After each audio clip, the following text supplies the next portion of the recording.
Action സിനിമകൾ, stunt സിനിമകൾ ഇഷ്ടപ്പെടുന്നൊരു സഹൃദയൻ.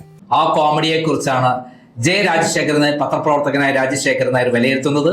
തികച്ചും ആളുകളെ പറ്റിക്കുന്ന പച്ചക്കള്ളം മാത്രം പറയുന്ന പിണറായി വിജയനെ വെള്ളപൂശാൻ എത്ര ശ്രമിച്ചാലും മോഹൻലാൽ ശ്രമിച്ചാലും നടക്കില്ല. രാമായണം വായിച്ചു കേട്ട് ഭൂതപ്രേതാദികളിലുള്ള അന്ധവിശ്വാസം മാറ്റിയെടുത്ത ഒരു ബാല്യം. മോഹൻലാൽ നാറുകയല്ലാതെ കേരളത്തിലെ ജനങ്ങളെ വഞ്ചിക്കുകയാണ് ശരിക്കും പറയുകയാണെങ്കിൽ മോഹൻലാൽ ചെയ്യുന്നത് എന്ന് കൃത്യമായി പറയുകയാണ് രാജശേഖരൻ നായർ. അമ്മയുമായി സവിശേഷമായ ഒരു അടുപ്പം പുലർത്തിയ മകൻ. അദ്ദേഹം പറഞ്ഞ പൂർണ്ണമായ വാചകങ്ങൾ നമുക്ക് കേൾക്കാം. ഇപ്പൊ ഈ സുനാമി കേരളക്കരയിൽ നാശം വിതച്ചിട്ട് 22 വർഷമായി. 22 വർഷത്തിന് എന്തെങ്കിലും പ്രാധാന്യമുണ്ടോ എന്ന് എനിക്കറിയില്ല. സാധാരണ 25 വർഷമാണ് ആഘോഷിക്കാറ്, അല്ലെങ്കിൽ ഓർമ്മിക്കാറ്, സിൽവർ ജൂബിലി. പക്ഷെ സുനാമിക്ക് 22 വർഷത്തിന് ശേഷം എന്തിനാണ് പിണറായി വിജയൻ മോഹൻലാൽ ഇന്റർവ്യൂ ടെലികാസ്റ്റ് ചെയ്ത് എന്നറിയില്ല. ബഹുമാനപ്പെട്ട പിണറായി വിജയൻ അവർക്കല്ലേ ഒരു മഹാദുരന്തത്തിന്റെ ഓർമ്മപ്പെടുത്തലിനാണോ ഇത്? സപ്പോർട്ട് ചെയ്യാൻ ആരാണ് ഇതിന് ചെലവഴിച്ചത് എന്നതിനെ കുറിച്ചോ ഇതിന് എത്ര ചിലവായി എന്നതിനെ കുറിച്ചോ വ്യക്തമായ ചിത്രം ഒന്നുമില്ല. റിലീസ് ചെയ്തതും പ്രൊമോട്ട് ചെയ്തതും സംസ്ഥാന സർക്കാരിന്റെ ഒഫീഷ്യൽ സോഷ്യൽ മീഡിയ ഹാൻഡിൽസ് വഴിയാണ്. കരുതലുള്ളതുപോലെ ഞങ്ങൾക്ക് ഫീൽ ചെയ്യും. സാധാരണ മനുഷ്യരുടെ കാലം ചെല്ലുമ്പോൾ അവരുടെ പദവികൾക്കും വളർച്ചയ്ക്കും ഒത്ത് പല മാറ്റങ്ങളും കാണാറുണ്ട്. പക്ഷെ അങ്ങയിൽ ഞാൻ ഇതൊന്നും കണ്ടിട്ടില്ല എന്നുള്ളത് വളരെ സത്യമായ ഒരു കാര്യമാണ്. ഇവൻ കള്ളം തന്നെ, എനിക്ക് തോന്നി. ആ മുഖം കണ്ടല്ലോ.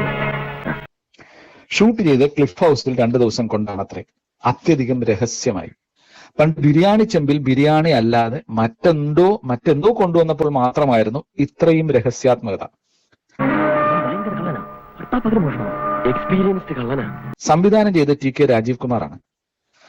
Rajeev Kumar start action cut എന്നൊക്കെ പിണറായിയോട് നിർത്തി പറഞ്ഞു, അതോ ആദ്യമേ തന്നെ എല്ലാം പറഞ്ഞിട്ട് രംഗം വിട്ടോ എന്ന് അറിയില്ല. ഏതായാലും ഓരോ ചോദ്യത്തിന്റെ തുടക്കത്തിലും ഹാ ഹാ ഹാ എന്ന് ചിരിക്കണമെന്ന് ആദ്യമേ പറഞ്ഞിട്ടുണ്ടായിരുന്നത്രേ. ചെറുതിലെ ഞാൻ ചിരിക്കുമ്പോ ഈ 2 കവിളിലും ഓരോ നുണക്കുഴി വീതം വിടരുമായിരുന്നു. പിണറായിയുടെ സൗമ്യമുഖം, മാനവിക മുഖം ഒക്കെ കാണിക്കാനായിരുന്നത്രേ ഈ ആഭിമുഖ്യം. ഇതന്നെ കൊതി തോന്നും. അതിനർത്ഥം യഥാർത്ഥത്തിൽ സൗമ്യമുഖവും മാനവിക മുഖവും പിണറായി വിജയന് ഇല്ല എന്നല്ലേ? അതുകൊണ്ടല്ലേ ഈ അഭിമുഖം ഈ മാനവികത കാണിക്കാൻ വേണ്ടി എന്ന് പറയുന്നത്? ഇല്ലാത്തൊരു സാധനമായതുകൊണ്ട് ഉള്ളതാണെങ്കിൽ ജനങ്ങളെ കാണിക്കേണ്ട കാര്യമില്ലോ, ജനങ്ങൾക്ക് അറിയാമല്ലോ. അപ്പൊ അതിൽ തന്നെ ചിത്രം വ്യക്തമാണ്. ഓരോ ചോദ്യവും കേട്ടതിന് ശേഷമുള്ള പിണറായി വിജയന്റെ ചിരി കേട്ടപ്പോൾ സൗമ്യതയുടെ സ്വരമല്ല, മറിച്ച് പട്ടണപ്രവേശം എന്ന സിനിമയിൽ ശ്രീനിവാസന്റെ ചില ചോദ്യങ്ങൾ കേൾക്കുമ്പോൾ കാണികൾക്കുണ്ടായ ചിരിയാണ് ഓർമ്മ വന്നത്.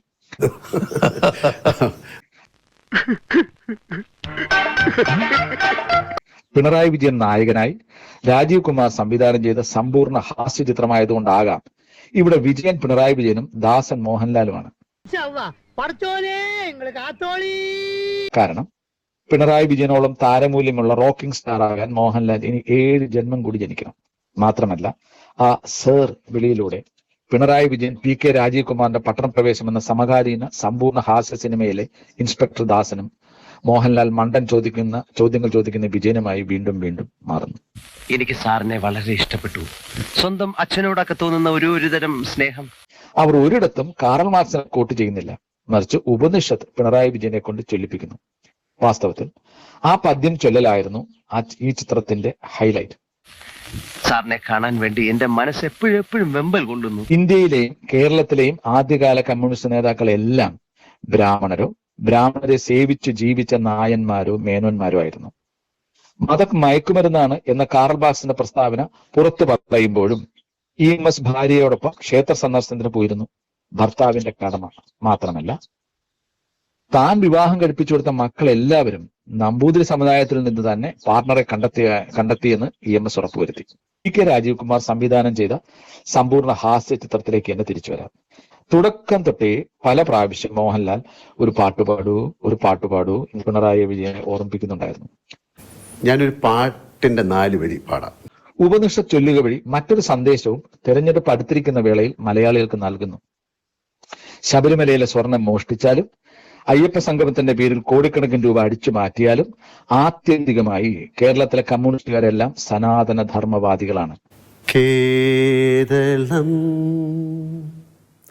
കേരളം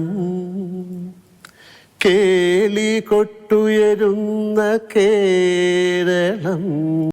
ഞാൻ എപ്പോഴും ഈ വീട്ടിൽ വന്നോട്ടെ. പിന്നെന്താ? തിരക്കഥയിൽ ലാവ്ലിൻ കേസ്, സ്വർണ്ണക്കള്ളക്കടത്ത്, ബിരിയാണി ചെമ്പ് തുടങ്ങിയ വിഷയങ്ങൾ ഇല്ലായിരുന്നു. അതുകൊണ്ട് തന്നെ ആ ചോദ്യങ്ങളൊന്നും മോഹൻലാലിന് ചോദിക്കേണ്ടി വന്നില്ല. അതിലേതെങ്കിലും ഒരു ചോദ്യം ചോദിച്ചിരുന്നെങ്കിൽ സൗമ്യനായ പിണറായി വിജയൻ ഇങ്ങനെ പറയുമായിരുന്നിരിക്കാം: നികൃഷ്ടജീവി, പരനാറി, കുലംകുത്തി, കടക്ക് പുറത്ത്. തന്റെ ഒരു പഴയ കമ്മ്യൂണിസ്റ്റുകാരൻ എന്തോ ആവശ്യത്തിന് വന്ന് കണ്ടിട്ട് കൈക്കൂലി വല്ലതും തരണോ എന്ന് ചോദിച്ചപ്പോൾ പിണറായി അയാളോട് ശരി നിങ്ങൾ പൊയ്ക്കോളൂ എന്ന് പറഞ്ഞത്രേ. പൊതുവെ ശാന്തനാം സൗമ്യനുമായ പിണറായി അന്ന് കുറച്ച് ദേഷ്യപ്പെട്ടു. അത് കൈക്കൂലി വേണമെന്ന് ചോദിച്ചതിനാണ്. ആ ദേഷ്യത്തിന് രണ്ടർത്ഥമുണ്ട്. ഒന്ന്, കൈക്കൂലി വേണമോ എന്ന് ചോദിക്കേണ്ട കാര്യമുണ്ടോ? രണ്ട്, എനിക്ക് കൈക്കൂലി തരാനുള്ള സാമ്പത്തിക അവസ്ഥ തനിക്കുണ്ടോ? ജോണിക്കുട്ടി, നിനക്കൊന്നും അറിയില്ല, കാരണം നീ കുട്ടിയാ. ഇതൊരു PR എക്സസൈസ് ആണെന്ന് സമ്മതിച്ചാൽ പബ്ലിക് റിലേഷൻസ് എന്താണെന്ന് മനസ്സിലാക്കാത്തവരാണ് ഇത് ചെയ്തതെന്ന നിഗമനത്തിൽ എത്തേണ്ടി വരും. കാരണം പബ്ലിക് റിലേഷൻസിന്റെ അടിസ്ഥാനം സത്യം പറയുക എന്നതാണ്. നുണ പറയുക എന്നതല്ല, നുണ പറയിപ്പിക്കുക എന്നതുമല്ല. സത്യവും കൃത്യതയും വിശ്വാസ്യതയും സുതാര്യതയുമാണ് പബ്ലിക് റിലേഷൻസിന്റെ 4 തൂണുകൾ. DAജിതയും പറഞ്ഞപ്പോഴാണ് അങ്ങയുടെ മഹത്വം എനിക്ക് കൂടുതൽ ബോധ്യമായത്. വാസ്തവത്തിൽ മോഹൻലാലിനോട് ഇന്റർവ്യൂ നടത്തിയ മോഹൻലാലിനോട് എനിക്കൊരിക്കലും ഇത്രയും സഹതാപം തോന്നിയിട്ടില്ല. ഇതിനു മുമ്പ് സഹതാപം തോന്നിയത് പുലിമുരുകനിൽ പുലിയേക്കാൾ വേഗതയിൽ ഓടിവന്ന് മരത്തിൽ പിടിച്ചു കയറി പിന്നെ താഴേക്ക് മറിഞ്ഞ് പുലിയെ കുന്തം കൊണ്ട് മരത്തിൽ എറിഞ്ഞ് തറച്ചു നിർത്തുന്ന മോഹൻലാലിനെ കണ്ടപ്പോഴാണ്. കാരണം പുലിയുടെ ശരാശരി വേഗത 60 കിലോമീറ്റർ വരെയാണെന്നും ലോകത്തിലെ ഏറ്റവും വേഗത്തിൽ ഒളിമ്പിക്സിൽ 100 മീറ്റർ ഓടി സ്വർണം നേടിയ ഉസൈൻ ബോൾട്ടിന്റെ വേഗത 43 കിലോമീറ്റർ മാത്രമാണെന്നും ഇരിക്കുകയായിരുന്നു ശരീരത്തിൽ ധാരാളം ദുർമേധസ്സുള്ള മോഹൻലാലിന്റെ സഹതാപം അർഹിക്കുന്ന ആ പ്രകടനം. ആ പ്രകടനത്തെക്കാൾ എത്രയോ സഹതാപം അർഹിക്കുന്നതായിരുന്നു പുതിയ പട്ടണപ്രവേശം എന്ന സമ്പൂർണ്ണ ഹാസ്യ സിനിമയുടെ പ്രകടനം. എന്നാലും ഈ പ്രകടനത്തിന് മോഹൻലാലിന് 10 കോടി രൂപ കൊടുത്തു എന്നാണ് അറിവ്. ധാരാളം കള്ളപ്പണം ഡോക്ടർ റോയുടെ കോൺഫിഡന്റ് ഗ്രൂപ്പിൽ കൊടുത്ത് നഷ്ടപ്പെട്ടു പോയ മോഹൻലാലിന് 10 കോടി രൂപ കൊടുത്ത് സഹായിച്ചത് വാസ്തവത്തിൽ പിണറായി വിജയന്റെ സൗമ്യ മുഖത്തിന്റെ തെളിവാണ്. എന്നാലും പരിപാടിയിൽ ഏറ്റവും ദയനീയ വശം തുടക്കത്തിലെ മോഹൻലാലിന്റെ ആ ഗാനാലാപനമായിരുന്നു. എത്ര ദയനീയമായിരുന്നു അത്! പണ്ട് ലാലിസം കളിച്ച് കുളമാക്കിയതിനു ശേഷം ഇതാദ്യമാണെന്ന് തോന്നുന്നു തീരെ അറിയാത്ത പണിക്ക് ലാൽ പോകുന്നത്. എന്ത് ചെയ്യാം, വർമ്മയും മനോജും തയ്യാറാക്കിയ തിരക്കഥയിൽ അങ്ങനെയും പറയുന്നുണ്ട്. 10 കോടി രൂപയല്ലേ നഷ്ടപ്പെടുത്താൻ കഴിയുമോ? അല്ലെങ്കിൽ തന്നെ ഈ കാലയളവിൽ അറിയാൻ പാടില്ലാത്ത എന്തെല്ലാം കാര്യങ്ങൾ ചെയ്തിരിക്കുന്നു. ചുരുക്കത്തിൽ ഇതാണ്, മികച്ച അഭിനയം കാഴ്ചവെച്ചിരിക്കുന്നത് തീർച്ചയായും പിണറായി വിജയനാണ്. മോഹൻലാലിന് അഭിനയത്തിന് ഭരത് അവാർഡ് കിട്ടിയിട്ടുണ്ട്. അങ്ങനെയാണെങ്കിൽ പിണറായി വിജയൻ സൗമ്യ വിജയനായി അഭിനയിച്ച് തകർത്തുകൊണ്ടിരിക്കുന്ന ഈ ഒറ്റ ചിത്രം കൊണ്ട് തന്നെ ഭാരതരത്നത്തിന് അർഹനാണ്. വിപ്ലവം ജയിക്കട്ടെ, വിഗ്രഹങ്ങൾ തകരട്ടെ, രക്തസാക്ഷികൾ സിന്ദാബാദ്, സൗമ്യ വിജയൻ സിന്ദാബാദ്.